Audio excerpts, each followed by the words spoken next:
എടാ, അച്ഛനെ നിനക്ക് അറിയില്ലേ? ചെയ്തിട്ടുണ്ടെങ്കിൽ ചെയ്തിട്ടുണ്ടെന്ന് ആരുടെ മുഖത്ത് നോക്കി പറയും.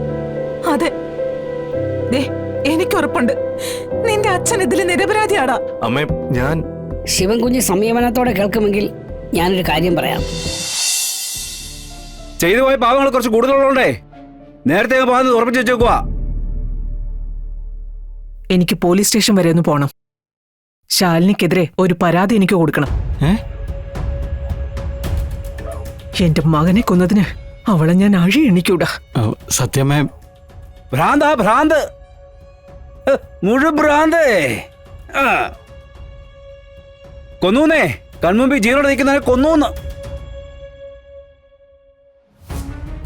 ഭ്രാന്തെന്നല്ലാതെ ഇതിനൊക്കെ എന്തോ പറയണ്ടേ? എടാ, നീ ഇപ്പൊ എന്റെ കൂടെ വരണം. എന്നെ കൊണ്ട് എന്തൊക്കെ ചെയ്യാൻ പറ്റുമെന്ന് അവൾക്ക് എനിക്ക് കാണിച്ചു കൊടുക്കണം. അവൾക്ക് അധികാരം ഉണ്ടെങ്കിലേ നിയമവും പണവും എന്റെ കയ്യിലുണ്ട്. എന്റെ കൊച്ചുമക്കളെ കൂടി അവളുടെ കയ്യിൽ നിന്ന് എനിക്ക് തിരിച്ചു മേടിക്കണം. അതിന് നിങ്ങൾ രണ്ടുപേരും എന്റെ കൂടെ നിൽക്കണം. ഞങ്ങളുണ്ട് സത്യമ്മയുടെ കൂടെ. കുഞ്ഞേച്ചിയുടെ അഹങ്കാരം അല്ലെങ്കിൽ തന്നെ എന്നെ അവസാനിപ്പിക്കാനുള്ള സമയം കഴിഞ്ഞു. വന്നതും കണക്കാ, നിന്നതും കണക്കാ.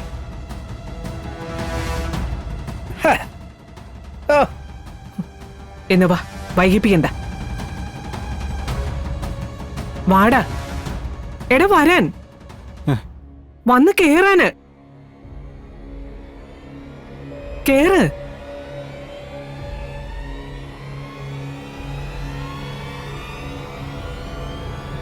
സത്യമേ, നീ ഇതങ്ങോട്ടാ? പോലീസ് സ്റ്റേഷനിലേക്ക് പരാതി കൊടുക്കാൻ. നീ ഇവിടെ നിന്നാ മതി, ഞങ്ങള് പോയിട്ട് വരാം. ആ, വണ്ടി എടുക്ക.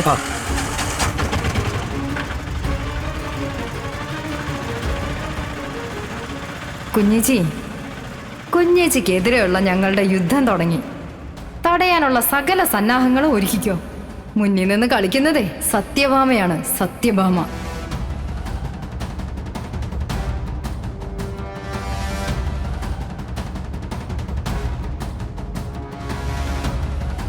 നില്ലേ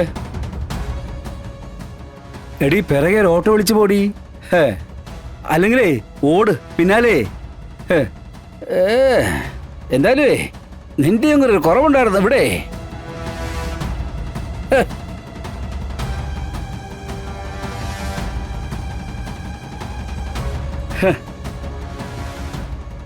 മരുമോക്കെതിരെ അമ്മ കേസ് കൊടുക്കാൻ പോകുന്നു.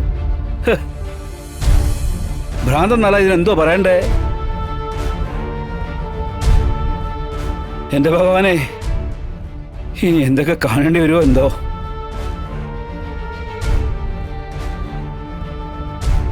സത്യേ, പപ്പി, നമുക്ക് പോണ്ടേ, സമയായി.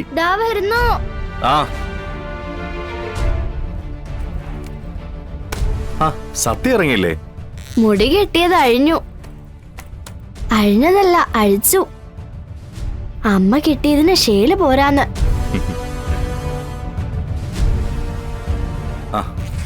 സത്യമോളെ, ദാ ഇപ്പൊ തന്നെ നേരം വൈകി. അയിനെന്താ, ശിവനങ്ങള് പുലിയല്ലേ? ബെല്ലടിക്കുന്നതിന് 10 മിനിറ്റെങ്കിലും മുമ്പ് അങ്കിള് ഞങ്ങൾ അവിടെ എത്തിച്ചിരിക്കും. അതൊന്നും പറയാൻ പറ്റില്ല. ഒരു ബ്ലോക്ക് വന്നാ തീർന്നില്ലേ കാര്യം? ബ്ലോക്കോ? ഇതൊക്കെ എന്ത് അല്ലേ അങ്കിളെ? പിന്നെ അല്ലാതെ. നിന്ന് കിന്നാരം ചവിട്ടാതെ ചെല്ല്.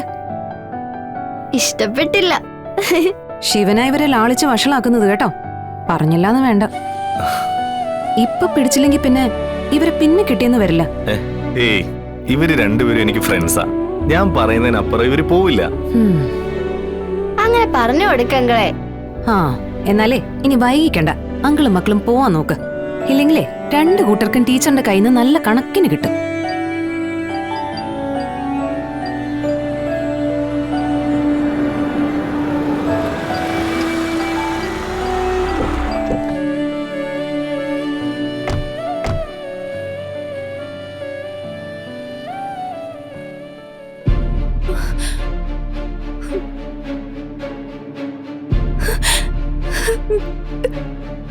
അമ്മേ,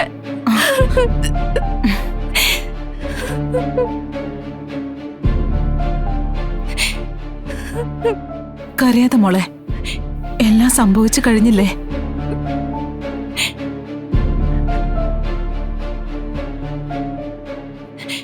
നീ ഇവിടെ കുട്ടികളെ സ്കൂളിലാക്കി വല്ല കുടുംബത്തിന് വേണ്ടി പണിയെടുത്ത് നിന്നോ? അവിടെ ഒരാള് പാതി ചത്ത് മരിച്ച് ജീവിക്കുകയാണെന്ന കാര്യം നീ അറിയുന്നുണ്ടോ? അല്ല, എന്താ ഉണ്ടായത്? മഹേന്ദ്ര സാറിന് സുഖമില്ലാതായി കുഞ്ഞ്. ഒരു ഭാഗം തളർന്ന അവസ്ഥയിലാ. തളർന്ന അവസ്ഥയിലോ? അതെ, നീയായിട്ട് തന്നെ ഈ പ്രശ്നം ഉണ്ടാക്കിയത്. ചെയ്യാത്ത കുറ്റം പറഞ്ഞ് മെക്കെട്ട് കയറിയപ്പോ നിന്റെ അച്ഛനെ പിടിച്ചു നിൽക്കാനായില്ല. അല്ല അമ്മേ, അതിന് ഞാൻ... കുഞ്ഞത് പറഞ്ഞിട്ട് എന്താ കാര്യം? ഇനി ശിവൻകുഞ്ഞിനെ മാത്രമേ മഹേന്ദ്ര സാറിനെ ഈ പ്രശ്നത്തിൽ നിന്നും രക്ഷിച്ചെടുക്കാൻ പറ്റൂ. ഇല്ലെങ്കിൽ അദ്ദേഹം ചങ്കുനീറി മരിക്കും. ഇല്ലെങ്കിൽ ആ ഒരു പാപം കൂടി നിന്റെ തലയിൽ വരും. അതില്ലാതിരിക്കണമെങ്കിൽ നീ ഇപ്പൊ ഞങ്ങളുടെ കൂടെ വരണം. ആലോചിക്കാൻ ഒന്നുമില്ല. കുഞ്ഞു വാ, വണ്ടിയുണ്ട്, നമുക്ക് പോകാം. അച്ഛൻ പറഞ്ഞിട്ടാണ് ആക്സിഡന്റ് ഉണ്ടാക്കിയെന്ന് ആ ചാച്ചപ്പ സമ്മതിച്ച സ്ഥിതിക്ക് ഇനി നമുക്ക് എന്ത് ചെയ്യാൻ പറ്റും സ്വാമി? എടാ, അച്ഛൻ അത് ചെയ്തിട്ടില്ലെന്ന് ആണയിട്ട് പറഞ്ഞതല്ലേ? ആ ചാച്ചപ്പനെയാണോ നിന്റെ അച്ഛനെയാണോ നിനക്ക് വിശ്വാസം? എടാ, അച്ഛനെ നിനക്ക് അറിയില്ലേ? ചെയ്തിട്ടുണ്ടെങ്കിൽ ചെയ്തിട്ടുണ്ടെന്ന് ആരുടെ മുഖത്ത് നോക്കി പറയും. അതെ, ദേ, എനിക്കുറപ്പുണ്ട് നിന്റെ അച്ഛൻ ഇതിൽ നിരപരാധിയാടാ. അമ്മേ, ഞാൻ... ശിവൻകുഞ്ഞ് സംയമനത്തോടെ കേൾക്കുമെങ്കിൽ ഞാനൊരു കാര്യം പറയാം. ഞാൻ ഈ സംശയം ആരോടും പറഞ്ഞിട്ടില്ല. ഒരു ചതി നടന്നിട്ടുണ്ടോ എന്നൊരു സംശയം. ചതിയോ? സ്വാമി, കാര്യം പറ. നമ്മുടെ ഡ്രൈവറെ കൊണ്ട് ഇതെല്ലാം പറയിപ്പിച്ചത് ആ പ്ലാമൂട്ടിലെ ആന്റണിയാണോ എന്നൊരു സംശയം.